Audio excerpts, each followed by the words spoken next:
towards missing Black women and folks who go missing here in the state of New York. So I wanna, before we get started and we begin to stream the PowerPoint presentation, I want to just hold a moment of silence for the young woman who inspired me to write this piece of legislation, inspired my office to speak out on the issues of domestic violence and domestic disputes in our district and all across the state of New York. And that's Destini Smothers. Destini Smothers was 26 years old. And upon being sworn into office in November, I was returning back to the district to begin my work as a member of the Assembly. And I received a call from a cousin, a relative of Destini, saying that she had been missing for several days and that they had reported this missing person to police and had reported this to family members and the like. And just as I mentioned when I began talking today, their stories were ignored. The police did a half job in doing a wellness check on the family and her last known address. Procedure got in the way of us being able to put the facts of this case together to hopefully find Destini or locate elements or steps of where Destini was. And so when I got that call on November 12th, as I was traveling back down to the district, I could hear the pain and fear in the voice of that relative. Help me. Help me find my loved one. Help me get through the process and the procedures so that I can know where my loved one is, so that I can know that she's safe, so that I know that her voice is heard, so that I know that she and our day that we saw her together at that event, that I know that she made it from that event safe. And unfortunately, systems of government failed. They failed to provide that safety. And even on that phone call, speaking to her, we had no resources to be able to point them to in regards to being a survivor, a thriver, or even someone who is a victim. And so that call, subsequent to all of the events that took place thereafter in regards to the Destini Smothers case, gave me the impetus to write this critical piece of legislation so that the systems of government can work for those who are looking for help. So I'm going to begin. I just wanted to give a little bit of background. I am going to begin the moment of silence now for Destini Smothers, and I encourage everyone who is watching the webinar and who's participating as a panelist to indulge me in this moment of silence.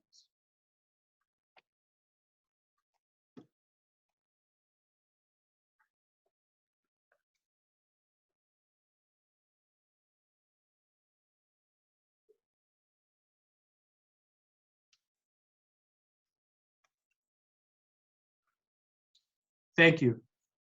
So I appreciate each and every one of you for listening to the story of Destini Smothers. Unfortunately, her story is not unique. And so I'd like to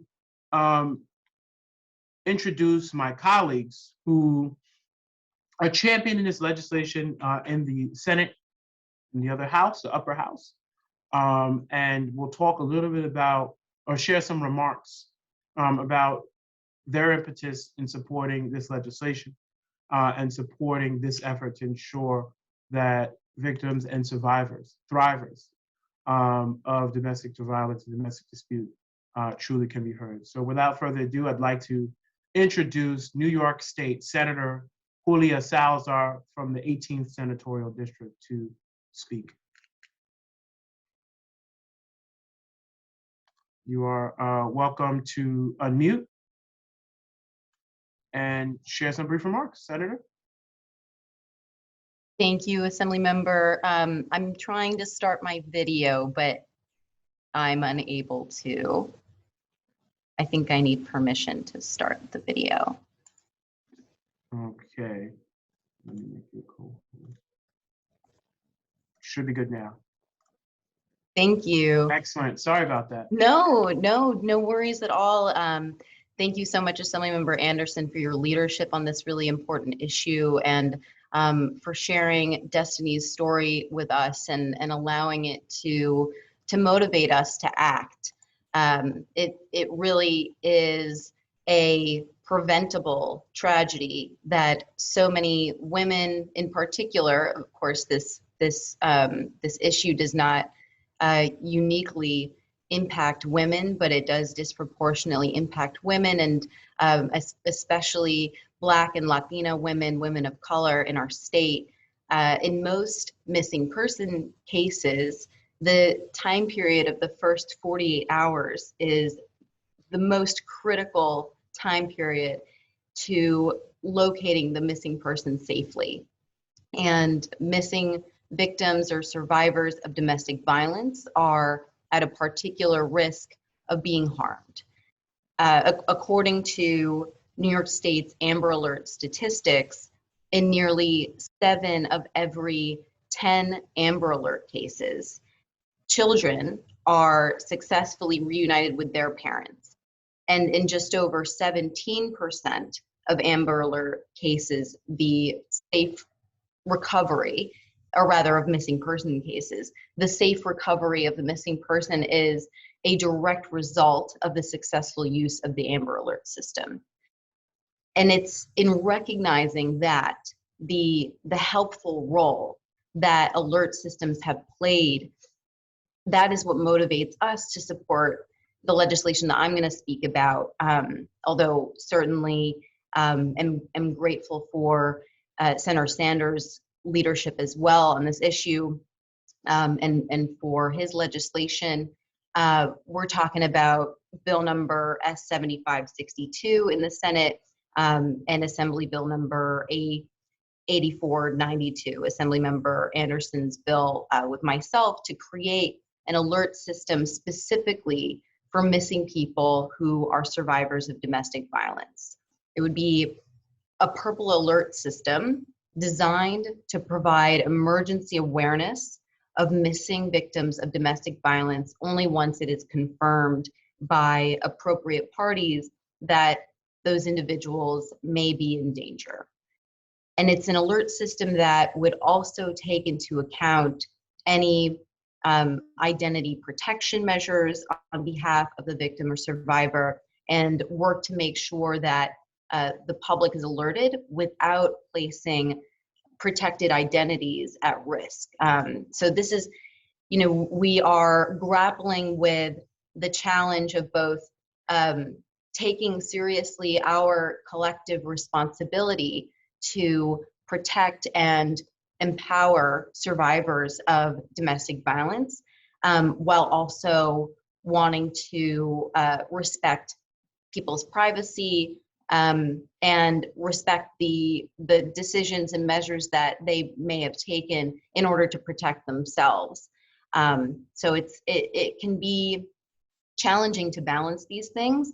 And so I personally am committed to continuing to learn as we advocate for this legislation and do everything in our power and our responsibility as elected officials to try to protect and empower people who have been victims of domestic violence. So thank you again, Assemblymember Anderson, for your leadership on this. Thank you, Julia. And I appreciate you in this space, because you've been a part of a number of different working groups on this issue. And you have been a stalwart and a true leader and true champion on this issue.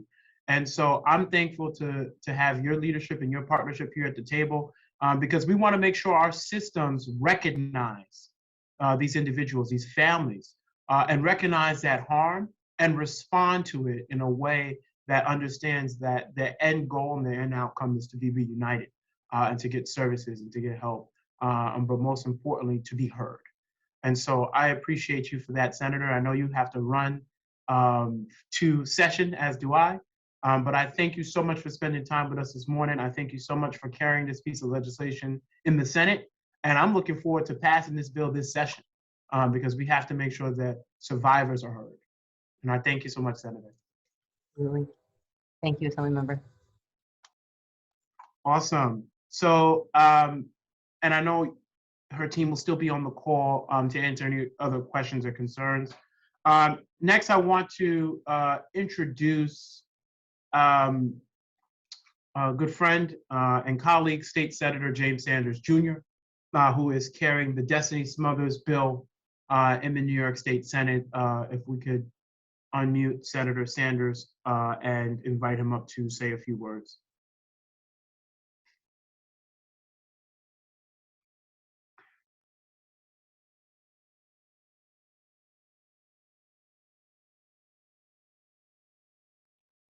We'll just wait a moment for him to unmute.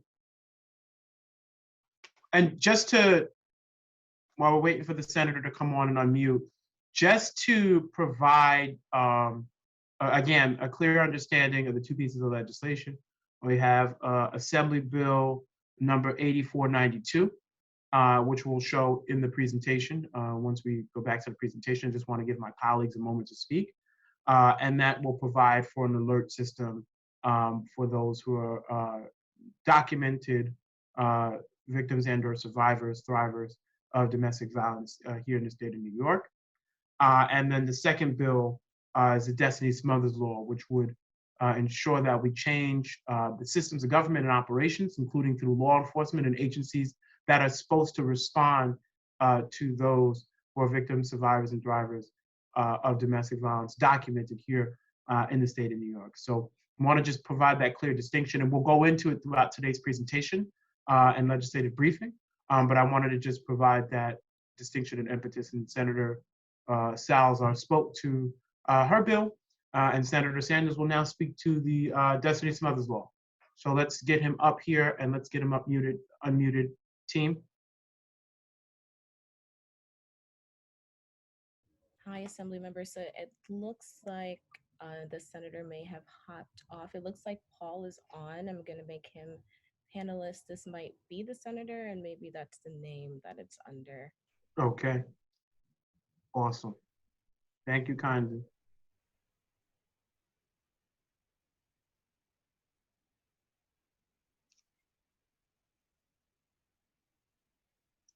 I want to make sure he's on. All right, we have Assemblymember Salazar on here a couple of times. Which one's a real Salazar?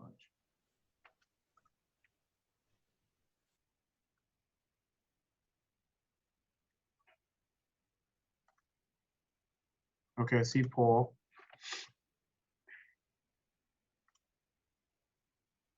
Ms. Schultz, I think one of the Salazars is Marissa, so I think it's just a sign-up link.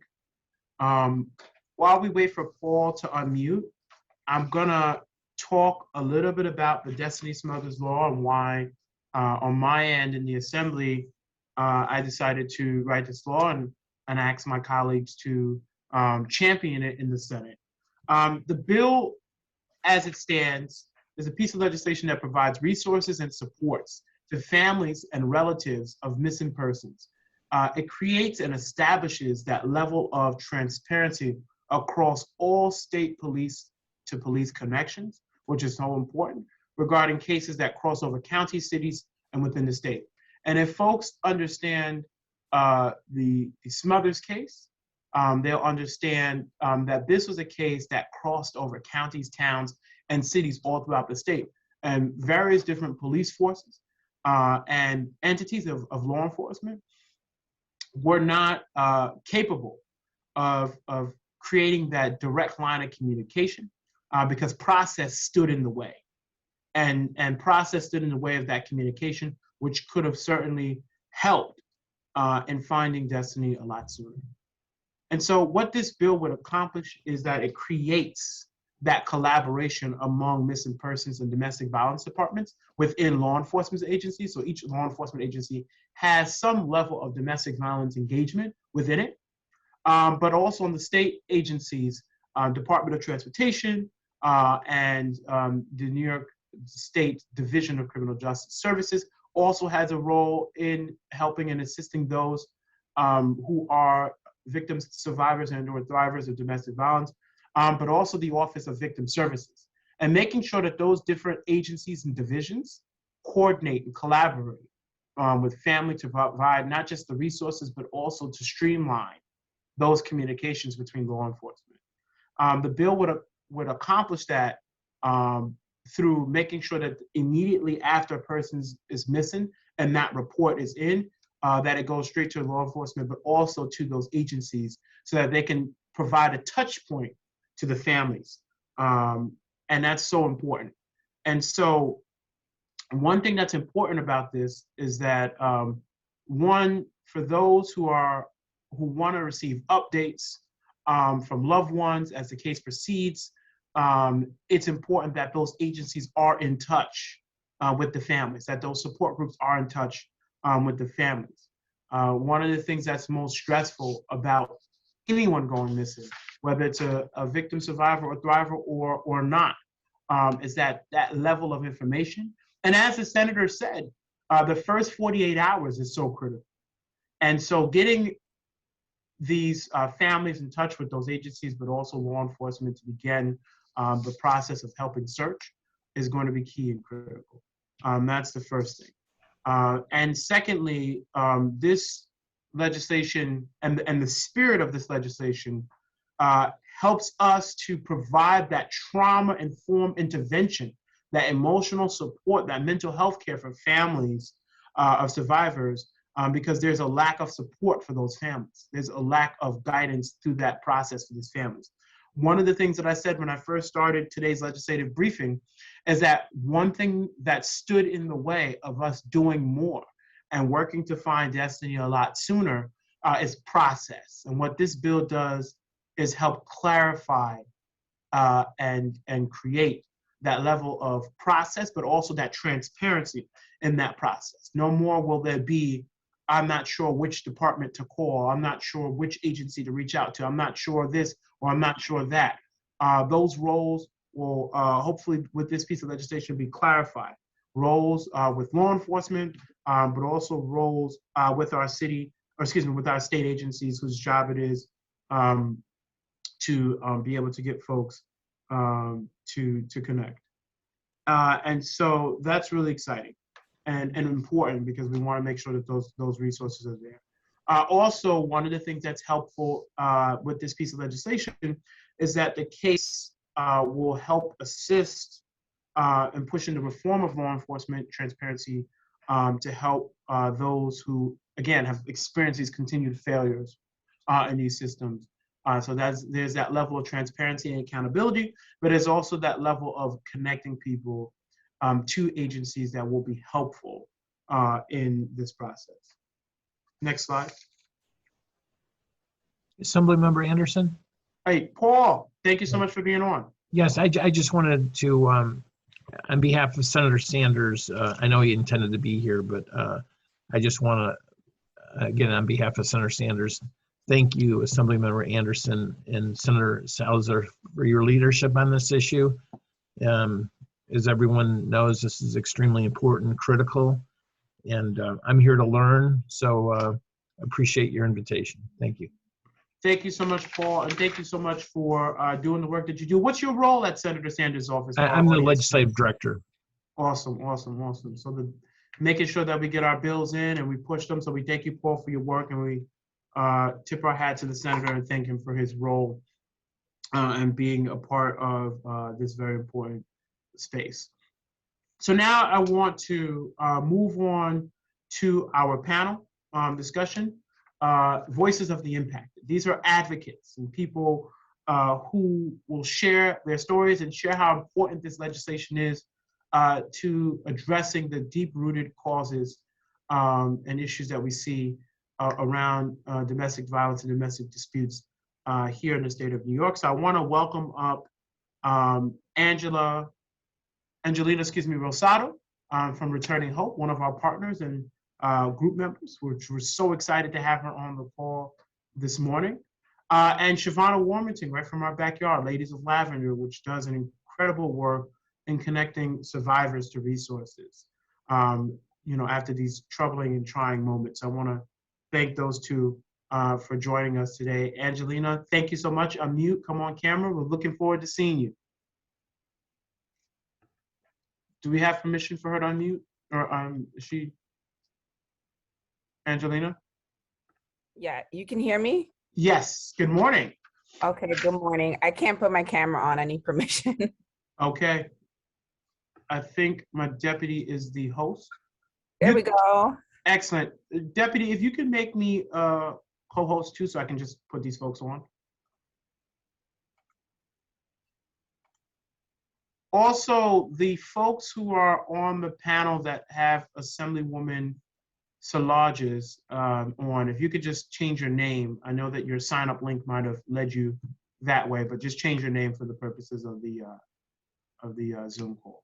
And let me welcome up Shavonna Warmington. You can please unmute and come on camera. Good morning, everybody. Good morning. So great to see you all, and I'm glad that you're joining us today. So I want to thank you for being a part of our coalition and helping bring true safety to our sisters, to bring resources to our sisters, but also to make sure that we're making a difference for our sisters all across the state of New York and all across agencies and institutions across the state of New York. So I want to give you both ladies a moment to share who you are to our audiences. I want to acknowledge, before I introduce you both, my colleagues who are on today's call, who are listening, who are super excited to be a part of a movement that helps us not just locate missing Black girls, but also help provide systems and emotional support, trauma-informed services to the people who've experienced so much. So let me just shout out a few of my colleagues and their staff who are on the call.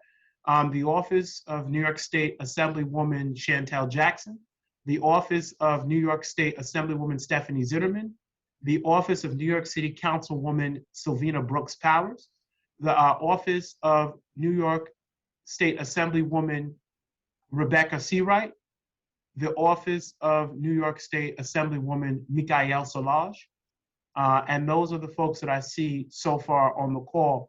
If you are representing, I see the Office of New York State Assemblymember Michael Lawler. Thank you so much for being on. The Office of New York State Assemblywoman Jody Giglio. Thank you, my neighbor next door. And I thank you for being on the call. If you are a member of a legislative staffer's team, I definitely encourage you to please drop your contact information in the chat so that I can shout you out. I also see Veronica Cruz from the Office of New York State Senator Julia Salazar. And to our colleagues in the New York City Council, the Women's Caucus. Tamar, thank you so much for being on. Kevin Brady, who's also Legislative Counsel to Assemblywoman Judy Griffin. So without further ado, let me welcome our amazing panel, Angelina Rosado. Take it away, tell us who you are, and then we'll go over to Shavonna and we'll get right into questions, discussion. First, I want to say thank you so much, Senator Assemblymember Anderson, for even inviting me. I can't even explain how grateful I am to even be here. Good morning and to everyone, and thank you for having me. My name is Angelina Rosado. I am the founder and executive director of Returning Hope, Inc. We're a nonprofit domestic violence organization. I am also a survivor of both teen dating violence and domestic violence. After 8 years, I packed up my 3-year-old and convinced my abuser that I needed to check on my family and I would come back so he can let me leave. And I never looked back. That was almost 7 years ago. I believe my life was saved to do this exact work. I was saved to fight for women that they like to forget about, for women that they want to overlook. And I'm here to remind everyone that we matter. Our voices matter, our experiences matter, and most importantly, our lives matter. Women of color are the least protected in our country, yet everyone likes to scream, protect Black women. We're still waiting for those words to turn into action. Each year, over 100,000 women of color go missing. Each year, women of color experiences with domestic violence are 40% higher than any other race. According to statistics released by the FBI, an estimate of 4 Black women are murdered each day in the United States of America in 2020. I don't know about you, but I'm tired. I'm hurt, but most of all, I'm angry. And I demand that we do not allow these numbers and these lives to go unrecognized. Destini Smothers' family and their experiences should have never happened. Our experiences should have never happened. Our country has to take domestic violence serious. This is a public health crisis. We are talking people are being murdered each year. We are in the month of March, and we've already seen about 4 to 5 murders. March isn't even over, all related to domestic violence. I'm sorry, y'all, this gets me a little angry because the numbers are ridiculous, and I can't stress enough how important it is. So we are no longer asking for permission for things to start changing, right? We are here to demand change. That's what I'm here to do. We ask that you listen to us, you hear our voices. We are survivors. We are not going anywhere. We have the seat at the table, and we beg and demand of the passing of the Purple Alert Bill and the Destini Smothers Law, because thousands of lives depend on it. So I'll wrap up there, and I thank you again for having me participate in such an important legislating meeting. Thank you so much. Thank you so much, Angelina, and thank you so much for sharing your story this morning to our panelists and to the folks who are attending today. Shavana, you may unmute and tell us who you are. Good morning, everybody.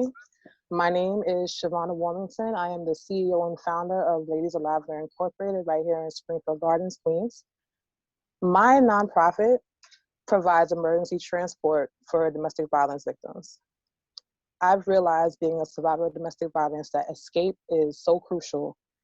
And sometimes that's what keeps them trapped and they're no longer able to get out on their own. So I have a team of volunteers.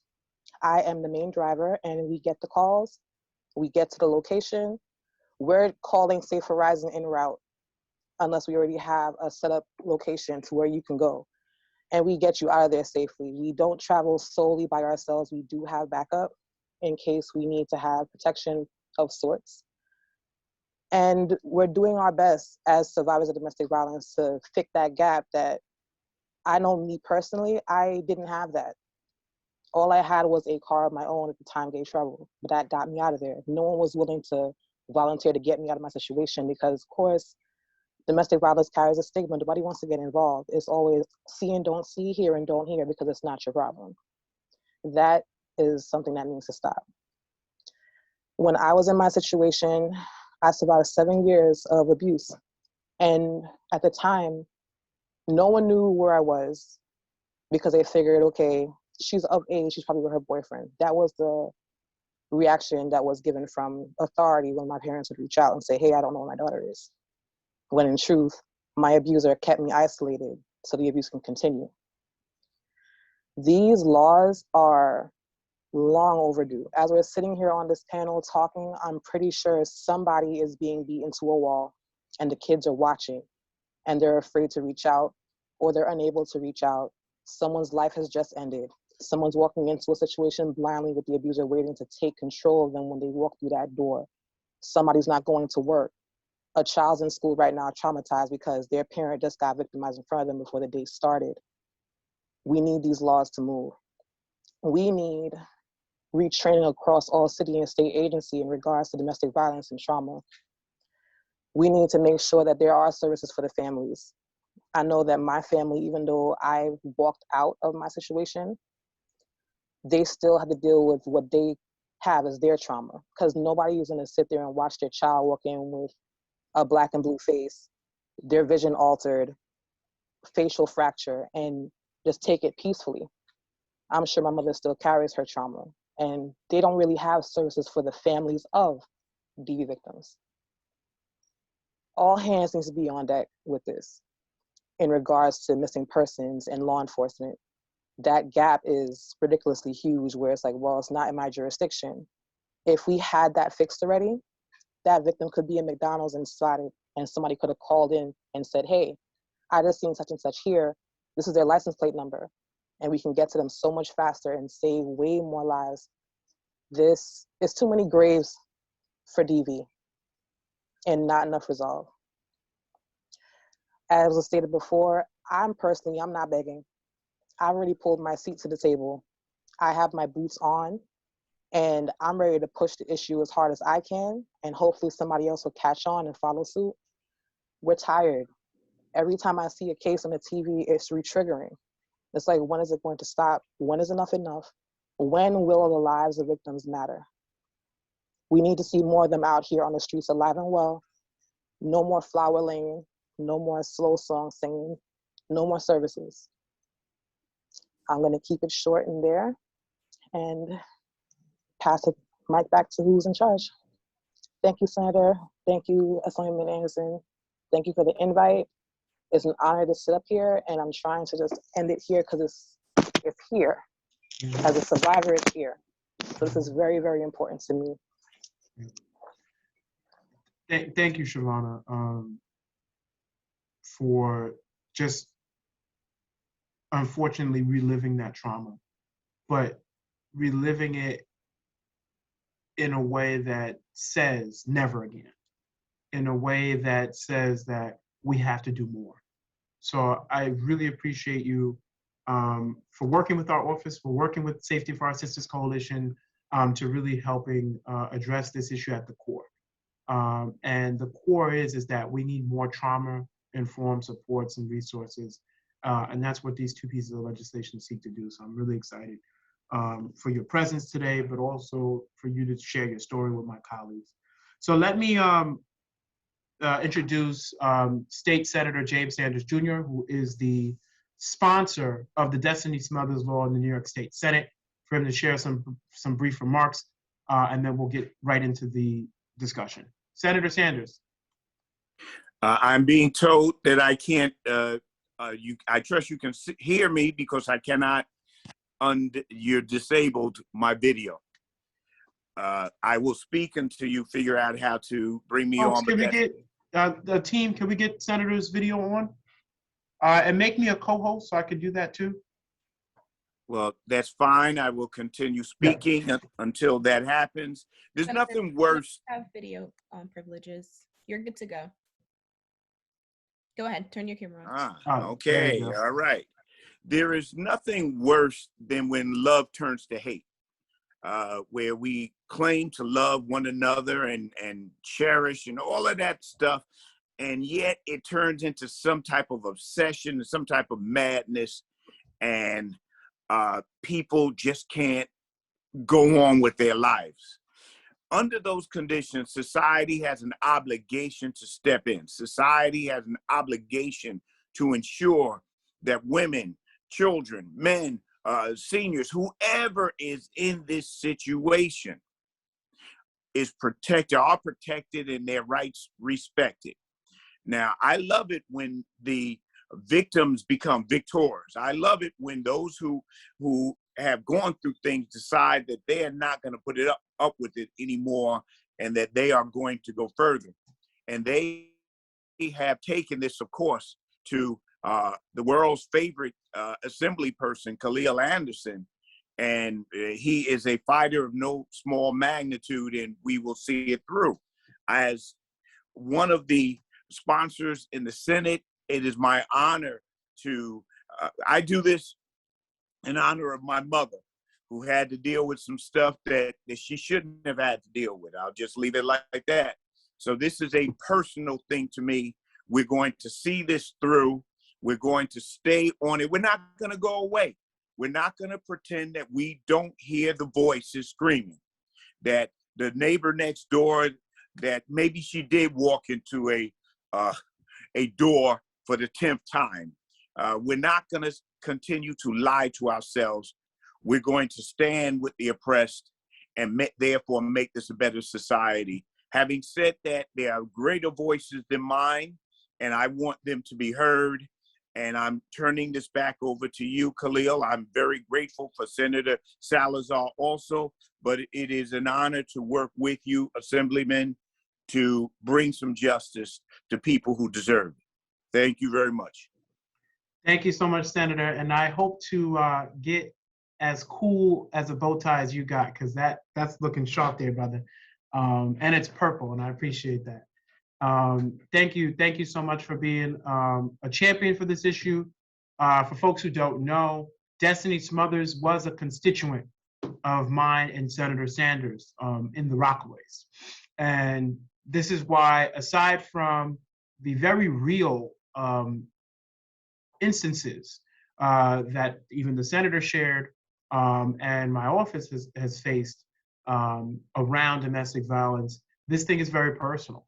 And it's important that we have legislation and we have the experts who can help close these gaps and address. So we're short on time, so we're gonna jump right into the panel discussion. So the first sort of discussion points that I wanna go over as we're making our way to the panel is for our two thrivers who are on the call and on the panel today.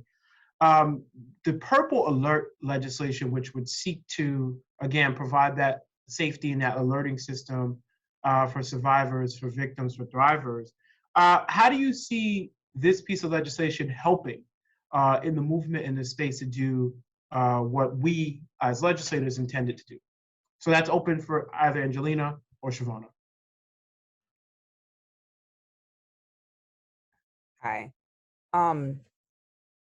I feel like the bill and helping even speak on the backhand of this bill is absolutely amazing. And I see it working because, again, I stated the numbers, right? We're talking 100,000 women, Black women a year going missing. How many of those women are victims of domestic violence that we may not know, right? So a part of your bill also talks about, who can speak of who was a victim of domestic violence. And getting that information into the officers who will be making this report is extremely important because, we have to identify victims of domestic violence. Everyone that goes missing, they don't know that that's a victim of domestic violence. They don't know the urgency behind searching for a victim of domestic violence because it's literally, life or death, right? We don't know if this victim has already been murdered. Unfortunately, when we talk about Destini Smothers, she was already gone without us even knowing. So that family had to wait 5 months in order to even grieve the loss of a mother, of a daughter, of a loved one. So I believe that this bill is going to eliminate a lot of issues. I think that getting it across, every single county, every single state is gonna help solve a lot of missing persons reports. Thank you so much, Angelina. And Shavonna, did you want to take a? I also agree. I feel that alert system, once somebody goes missing, I think that's an issue because they figure, okay, the person just left, or maybe just took a trip, maybe they're not really missing.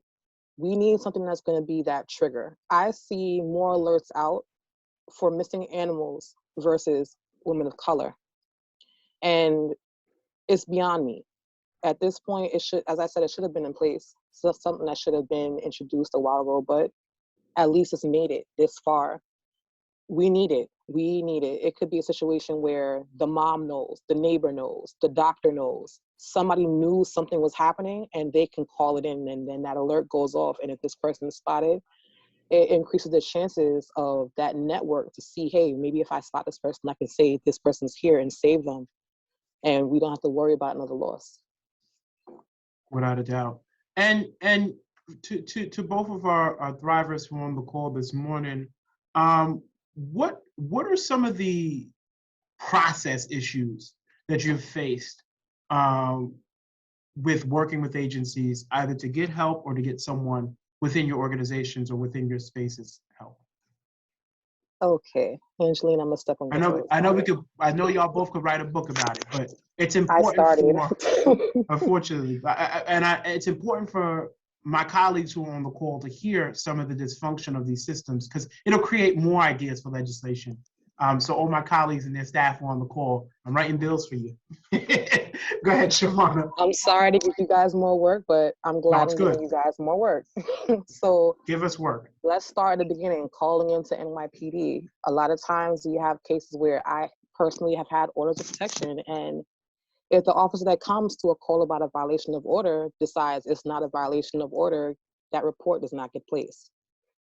They determine what they feel is a violation, and then they'll draw their own conclusions, which to me makes it like, okay, is this person also an abuser themselves? Because that's where you're standing with me as a victim, why you wouldn't take the order. Then we go from there. If I do get a police report, I go to the courts. There's been times where I was told, well, you need to show proof of the abuse, and not all abuse is visual. Mental, emotional, psychological, financial, spiritual, anything that contains a person into a box they did not walk into themselves is abusive. I've had a judge laugh at me. He didn't hit you yet, so why are you here? That's discouraging. And at that time, my life was threatened. He called and threatened to, quote, leave me and my kids in our own bloodshed, end quote. That was when I was running and I needed the help. We've had cases where ACS would come in, and because no one knew that abuse by proxy is a thing at the time, where the abusers can call in and allege abuse. So now we have someone pinning us together because we have to do investigations on both ends, which in turn leads information back and forth. And God forbid that person's cool with the person who's abusing you, your information is officially out. Being forced to stay in an area because now you're being investigated. It's just a bunch of broken floors with this situation, especially with the agencies, because when it comes to things like that and we get these feedbacks, a lot of victims don't reach out for help. It's like, I'll just die in it. I decided I wasn't dying in it, and I've actually decided to go toe-to-toe to quite a few of these agencies and let them know, like, listen, we need you guys. You guys are the people who can speak for us, and when we can't speak for ourselves, we're turning to you to pretty much go by your oaths. And if you can't help us, who's going to do it? God forbid a victim takes it into their own hands, you're going to be quick to come and put the cuffs on them. We need a change. And now, we need that change. Angelina, I'm passing it over. Yeah. So, all right. Woo, where do we start? Khalil, when I tell you we can write a book, we can literally write a book, probably a bestseller, I'm sure. As a victim that went through the system, as far as, you know, seeking protection, and I went into a shelter, that experience in itself, right? We're talking victims have to repeat their stories maybe 6 to 7 times before they even get into a shelter. So you're re-traumatizing me right now. I have to go to every single person and keep talking about the same thing.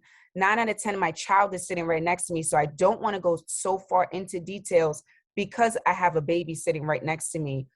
And my part as a mother, right, is to do protection. I have to protect this child. What my issue is the fact that we don't have training, right? No one has proper training when it comes to victims of domestic violence. And we're talking everyone. We're talking police. We're talking, you know, judges. We're talking everyone in the courtroom. We're talking doctors, right? Hospitals. No one has proper training when it comes to domestic violence victims. And when we have victims in the courtrooms and family court, right?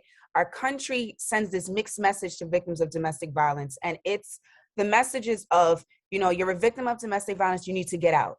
You have children, you have to get your children out of that unprotected environment. And then, you know, if you don't, you risk your child being taken away from you, because your child can possibly now go to the schools and tell the school, hey, daddy beat up mommy, or mommy beat up daddy, whichever case it is. And now ACS is at your door investigating, right? And unfortunately for the Black and brown community, ACS has been at a disadvantage for us, right? They're quicker to take our children away without helping us. You know, that victim doesn't need ACS. That victim needs support system. That victim needs therapy. That victim needs to get out of that home. And ACS is equipped with the resources to get that victim out. Yet they don't do so. So when it comes to family court, you have victims where you tell victims, get out, get safety, get your kids out of there. But then now here we are with the fight where you also are telling the victim that although that person is deemed as an abuser, a person that causes harm mentally, physically, emotionally, you still have to give your kid back to that person, right? It's still, your child still has to go see this person that can possibly kill them. And in America, children are dying at high rates due to domestic violence. Their parents are killing them in a domestic violence situation. So I think that when we talk about the systems and how broken they are, domestic violence literally is at the bottom of the toll pole because nobody cares. You know, it wasn't so long ago that domestic violence, you know, our country wasn't even stepping in for victims. You know, it was deemed a family issue where police weren't even allowed to step in.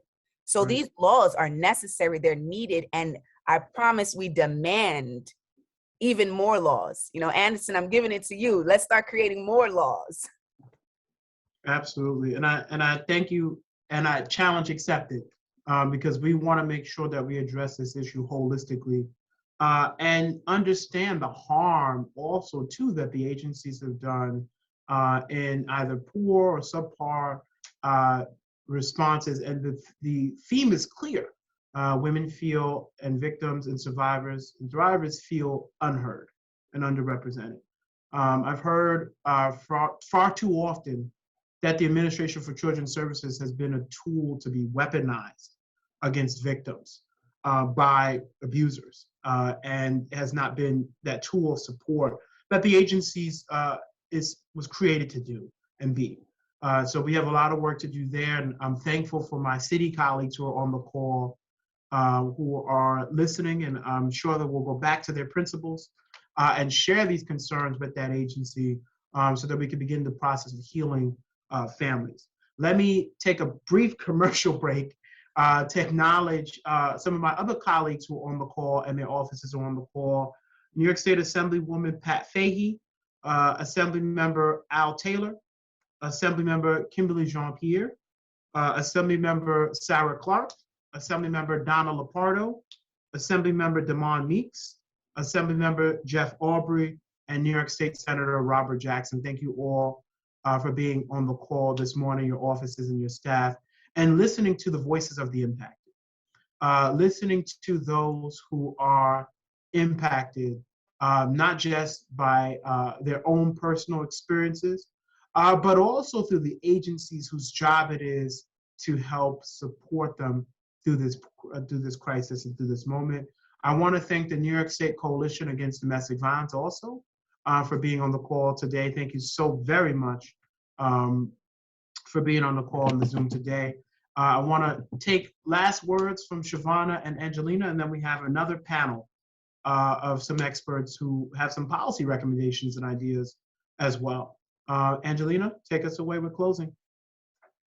Thank you. Again, I want to say thank you to every single person on this call. As a survivor of domestic violence, I can't tell you how important it is. I'm sorry. Thank you. This feeling like you don't have a voice really sucks. And we have lost so many fallen sisters, and to see so many people coming out to stand up for victims of domestic violence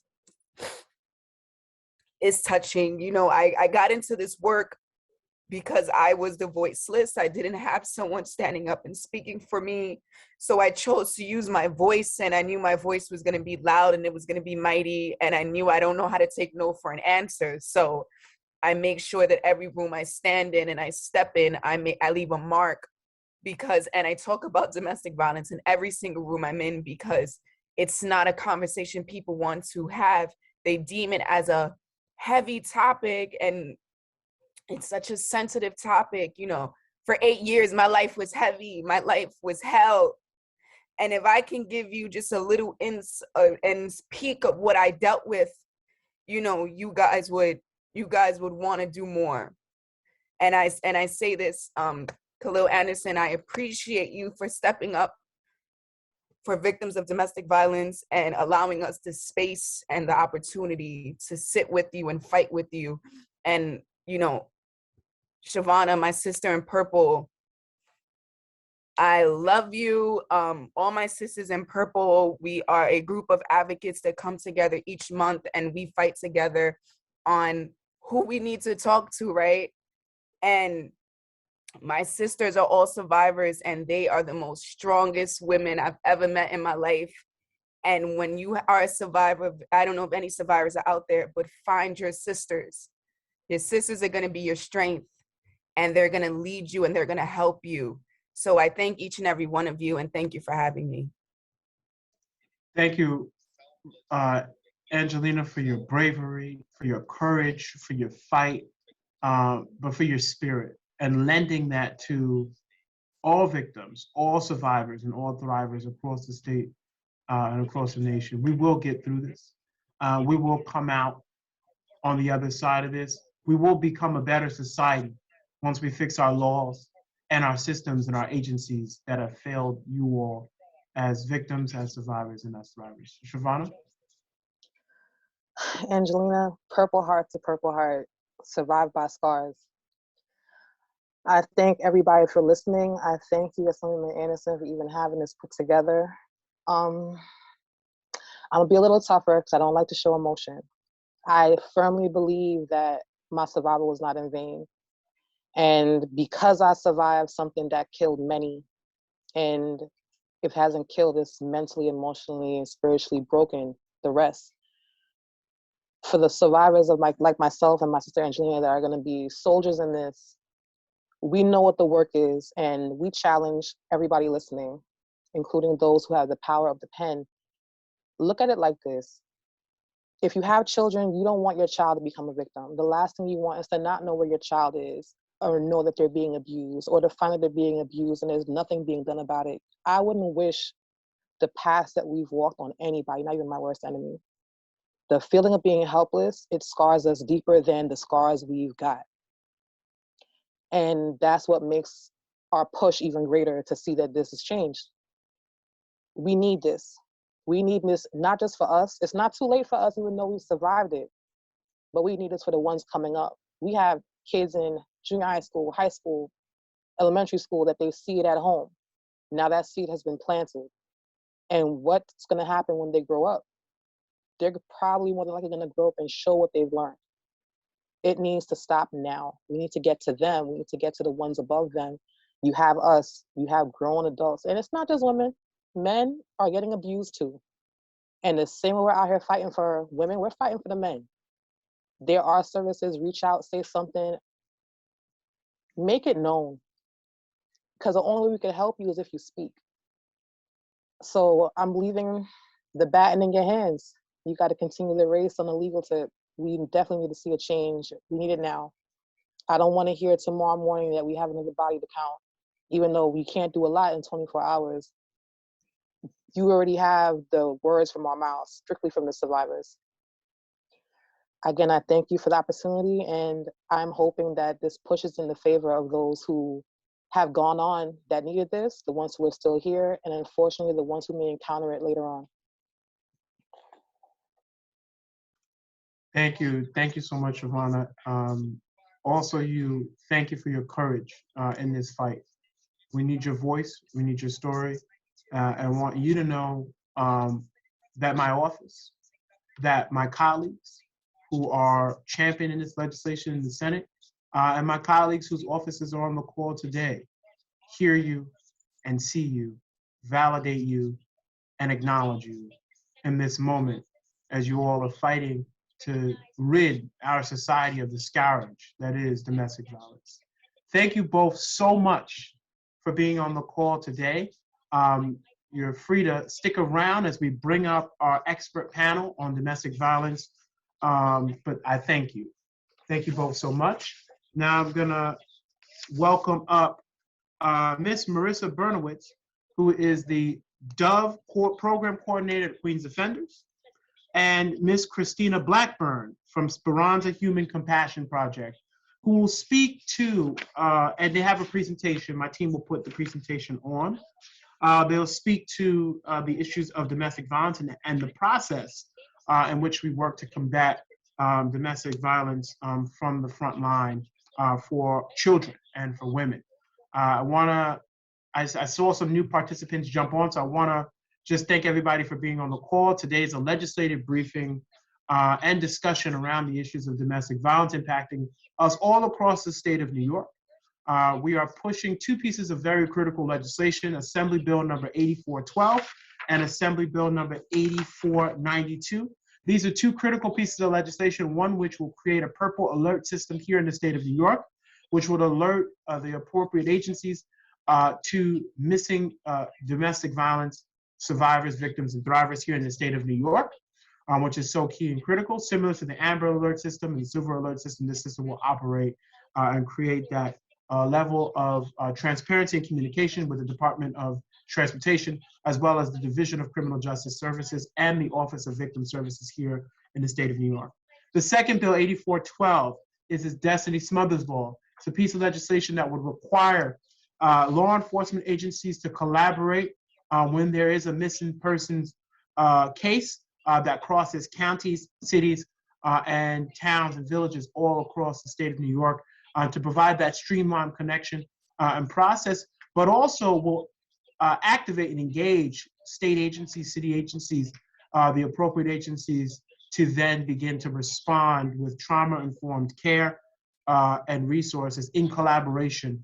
As State Senator Salazar said, and Senator Sanders alluded to, those first 48 hours are critical in helping to find and support and uplift a survivor, a thriver, a victim in that moment, and their families. So this is such key and critical legislation. So that's just a recap for those who are just joining the call this morning, and to thank all of our panelists, and as well as all of the folks who are joining us on our expert panel. So Miss Christina Blackburn, introduce yourself, tell us who you are, and then we'll follow with Miss Marissa. Hi. I want to thank you, Assemblyman Khalil Anderson, for the opportunity today, and also Deputy Chief of Staff Schultz for inviting me here. My name is Christina Blackburn. I am a survivor of domestic violence and also the founder of two projects. One is Speranza Human Compassion Project, where we do research and we develop courses for emergency first responders. Right now we're working directly in the emergency department with doctors, nurses, social workers who care for victims of violent crimes, and in particular domestic violence victims. So we train them on how to compassionately care for someone who's been recently victimized. And our first client that we're working with is Mount Sinai. I also am the founder of Vanguard Medicine. And so this is a system where essentially we take the courses and the training and all of the resources and tools that we develop through the nonprofit, and we put it into our technology that we've developed. And it gives us a way to take the training to all hospitals nationally and even globally. So that's a little bit about what I do. My experience comes from, this project was birthed out of my personal experience as a victim of domestic violence, who landed in the emergency department with my 3 children. I was abused by my ex-husband, and essentially was re-victimized by the doctors and nurses I was seeking help from. They were yelling at me, they were treating me like I was stupid, And at the time, I had an advanced degree. And so I'm like, wow, you shouldn't be treating any patient like this, but particularly not one that almost lost their life to the hand of their partner. And so I also had to go to domestic violence shelter where I was again re-victimized by the systems there. And so when I was able to get myself and my children to safety, I started doing some research around this and to see if my case was isolated or if this is happening to more women and children when they're reaching out for help, right?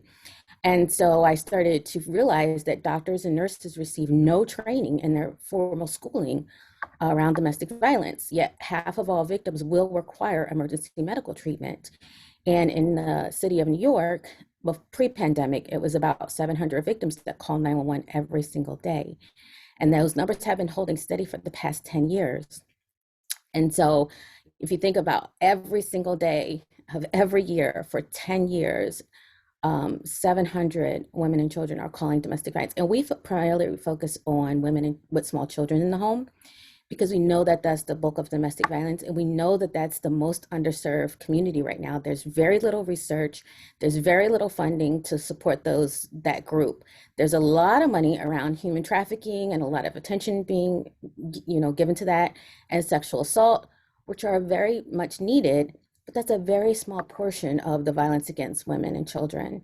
And so we want to support the bulk, based on my experience. And I know the gaps that exist because I've lived it personally.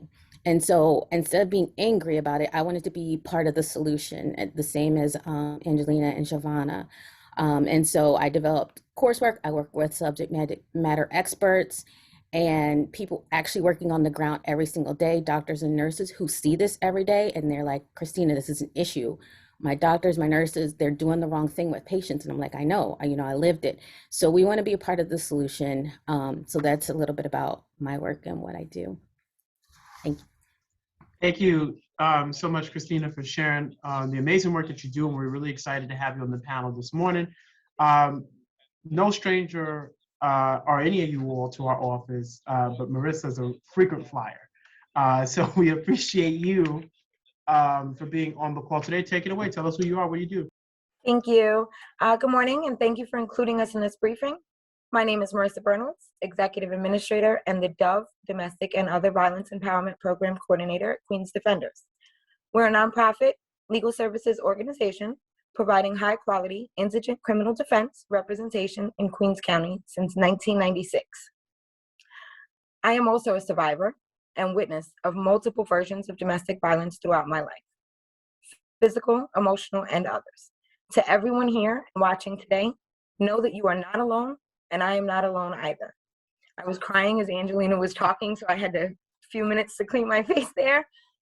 In 2017, Queens Defenders established our DOVE program, which provides an array of crucial services to address domestic violence throughout the borough of Queens, all where the gaps are, for the emergency assistance to public education campaigns. Our program is made up of advocates and professionals to address, educate, empower, and provide support to those affected by domestic and intimate partner violence.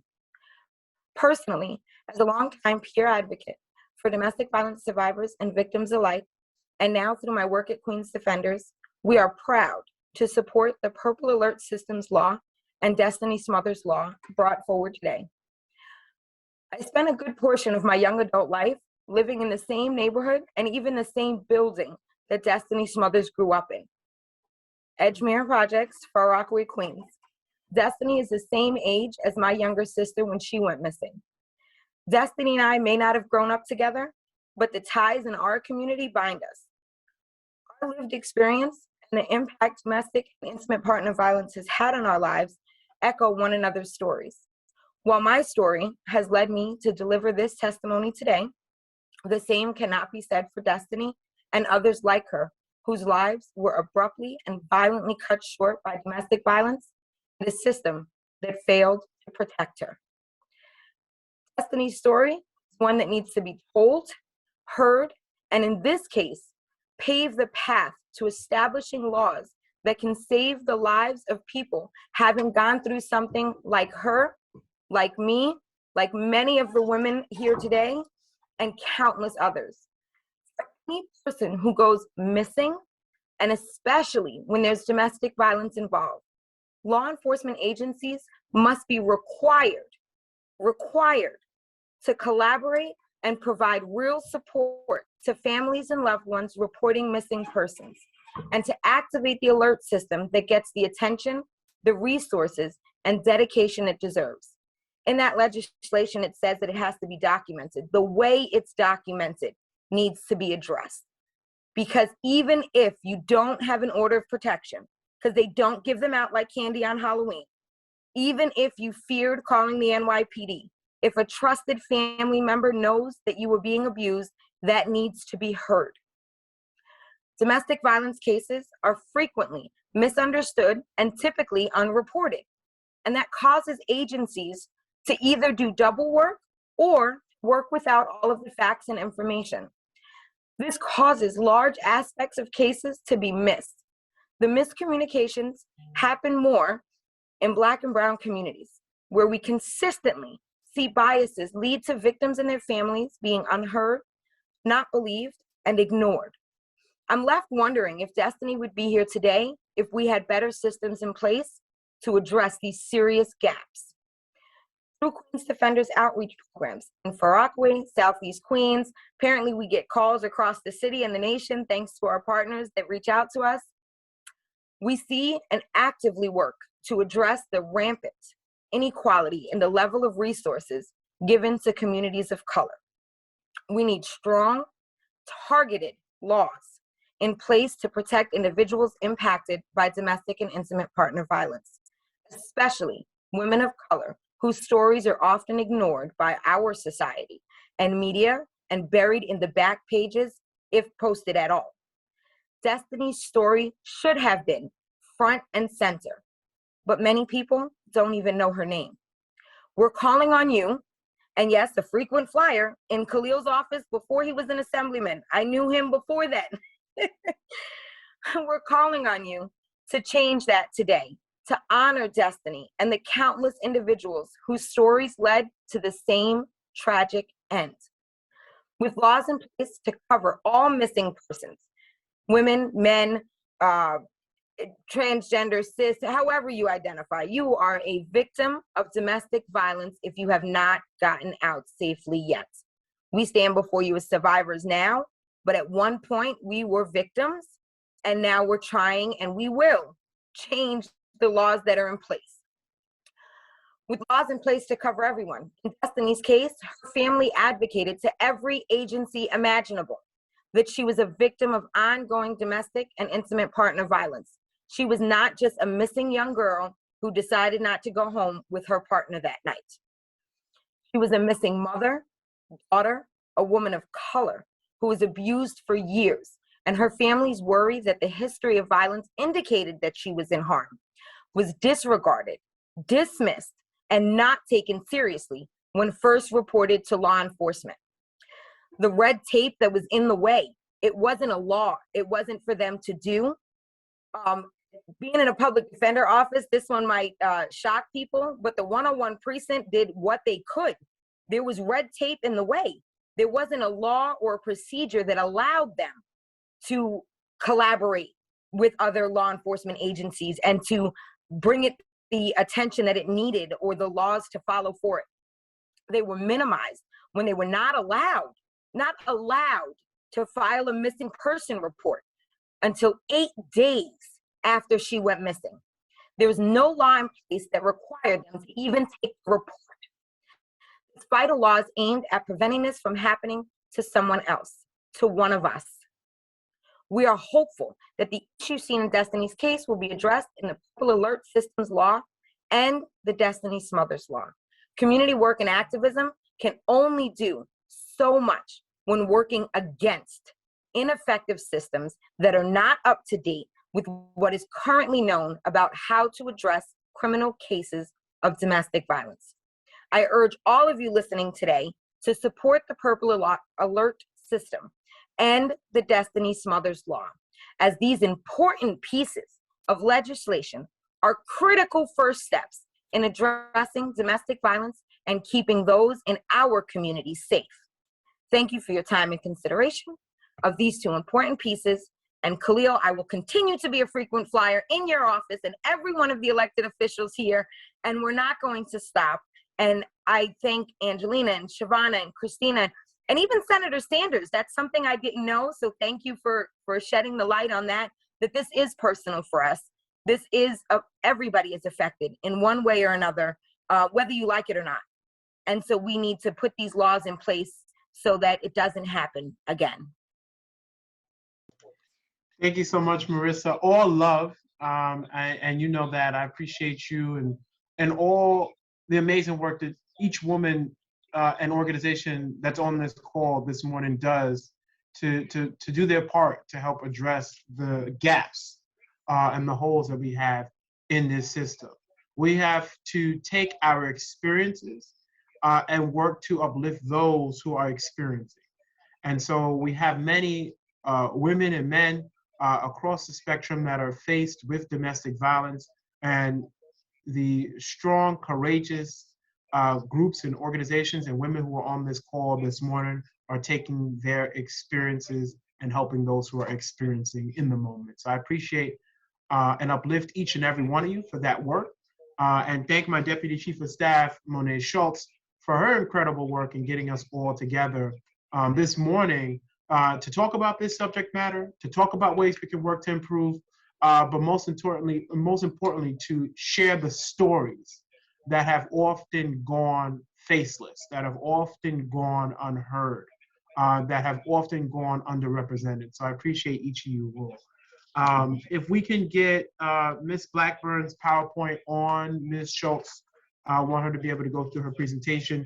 She's going to be talking about how we could actively work to combat violence against women and children from the front line. We thank you so much, Christina, for your expertise and your knowledge base around this subject matter. So we can get that presentation up. Well, actually, I can share my screen and put it up. Okay.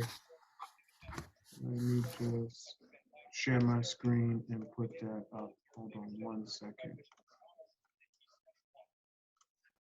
We can see it. Oh, you got it?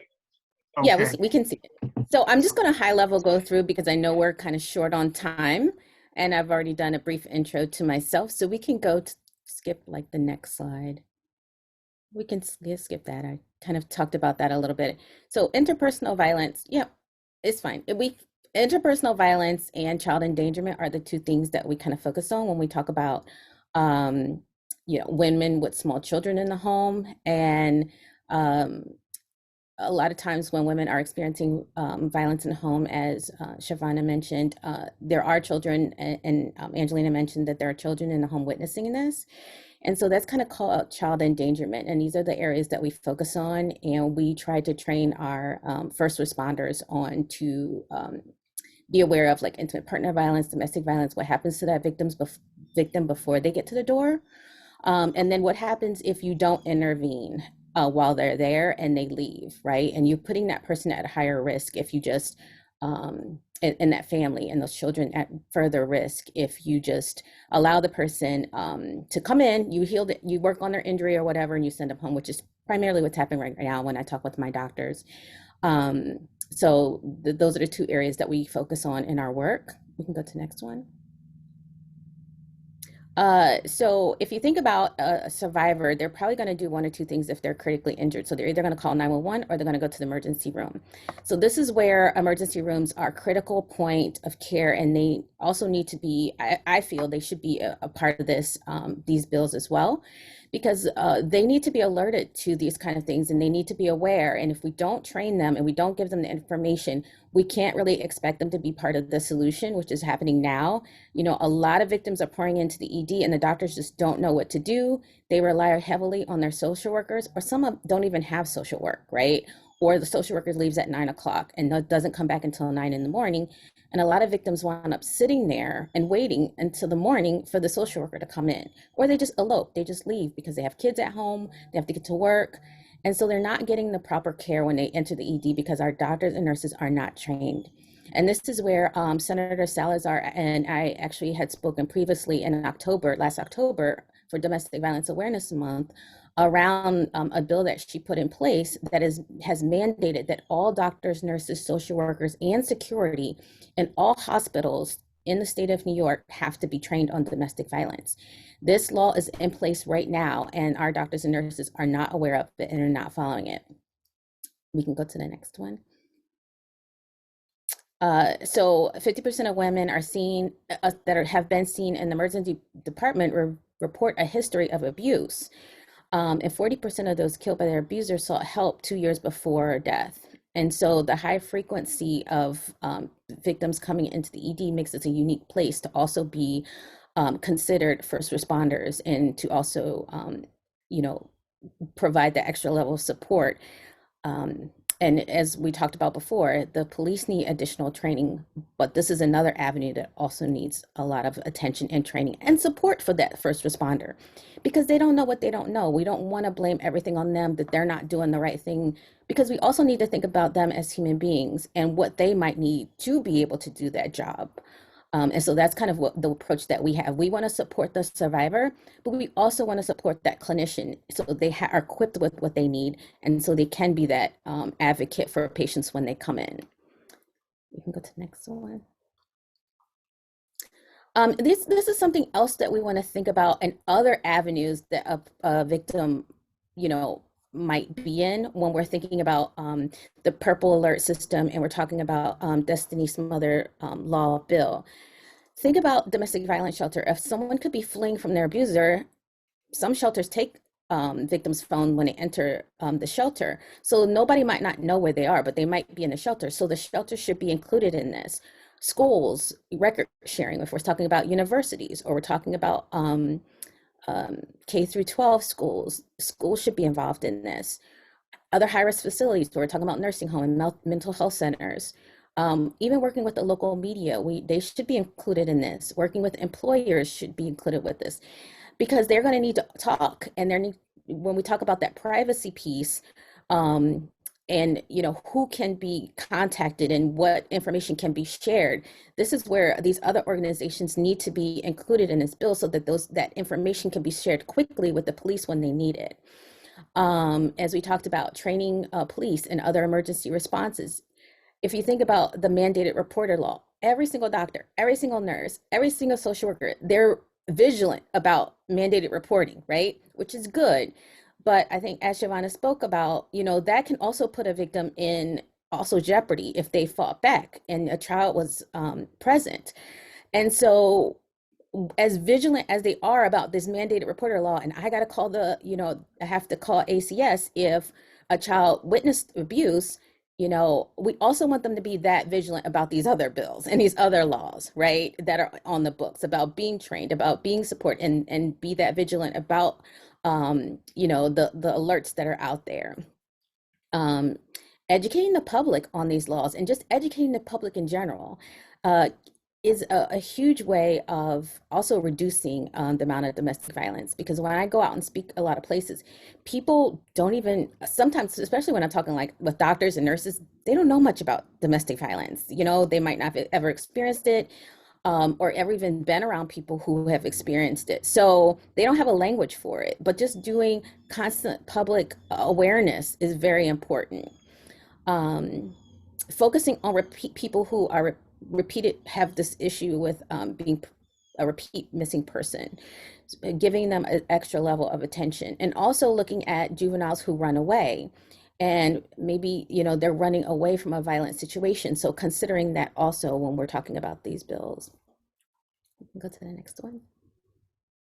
So if we want to think about first responders and touch points when we talk about victims, any one of these can be a first responder for a victim. It could be a physician in the ED, a family and friend, and that 911 call responder. That's worse. I don't know if anybody's ever had to call 911, but I mean, you can sit on hold. You can have to call back 2 and 3 times. So those responders also need to be considered first responders, and they also need to be well trained. DV hotlines are notoriously manned by volunteers, and they're usually student volunteers, so they're not even really well versed in this area. So we need to consider that too. They need an extra level of support and training. The police, we know, other mandated reporters, like a social worker or whatever, could be that first responder. Also, teachers can also be a first responder. Students may report to their teachers. So everyone who might potentially touch a victim should be well trained. Right now, these people on this that we see here most often are part of re-victimizing the victim right now, because they're not well trained, and sometimes they just look at it as a job. This is just my job. Like, your problems are just as important as my problems. Why should I care about what you're going through? Believe me, I've been through it. I've been treated this way when I was at the domestic violence shelter. So instead of them all being a part of the problem, imagine if they were all well trained and all supportive and part of the solution. Another thing is firefighters and EMS have asked us to provide training, because a lot of times they're first on the scene and they don't get any training, so they don't know what to do. So these are the things in the victim touch points that we need to make sure have this information, are included in this bill, and are well trained and equipped with the information they need, so that when they're responding to these calls or these victims, they can actually be supportive and actually be a part of the solution instead of being a part of the cycle of abuse. You can go to the next one. So this is a little bit about me, and this is where you can find out about the new New York State law that Senator Salazar helped to put in place around mandated training for domestic violence, for first responders, and primarily doctors and nurses in the hospital setting. Thank you so much for your time.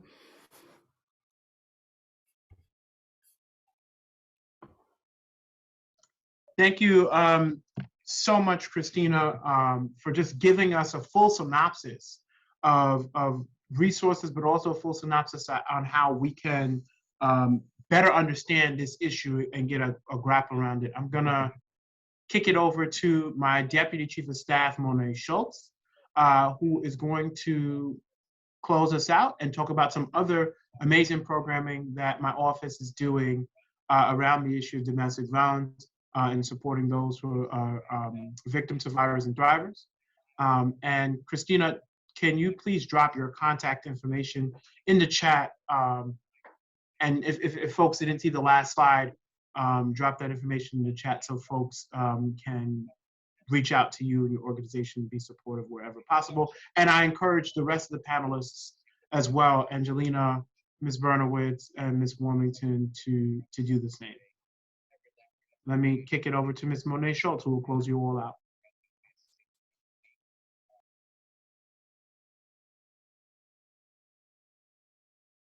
Wow, that was very powerful. I had to take a moment to come back on camera because emotions this morning got the best of me. But I want to say thank you to everyone on the call that was able to stay with us for this hour-and-a-half briefing, right? These topics aren't things that you can capture within a small time frame. So we really, really appreciate the offices and the organizers and the collaborators that were able to hang on.